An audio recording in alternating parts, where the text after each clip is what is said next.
ज्येष्ठ विचारवंत गोविंद पानसरे हत्या प्रकरणात महत्त्वाचे धागेदोरे मिळाल्याची माहिती एसआयटी प्रमुख संजीव कुमार यांनी दिली। आता या दृष्टीने तपास यंत्रणा काम करत असल्याचं त्यांनी सांगितलंय।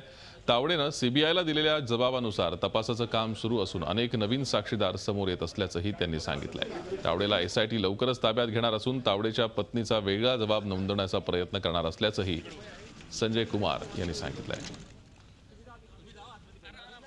भरपूर दिवसापासून आमच्याकडे कोणी लीड नव्हती, आता आमच्याकडे हळूहळू लीड येत आहेत। पूर्वी लोक पुढे येत नव्हते, आता पुढे येत आहेत कुछ लोक आणि त्यांच्या आधारे त्यांची जे माहिती आहे त्याच्या आधारे आम्ही काम करत आहोत। ते एव्हिडन्स आम्ही चर्चा करणार आहेत आणि त्यानंतर डिसाईड करणार आहे की तो संशयित आरोपी होऊ शकतो किंवा कसे आणि त्यांचे रोल काय असू शकतो। तावडेची पत्नीचे जबाब आम्ही वेगळं घेण्याचे प्रयास करत आहोत। झी 24 तास रहा एक पाऊल पुढे।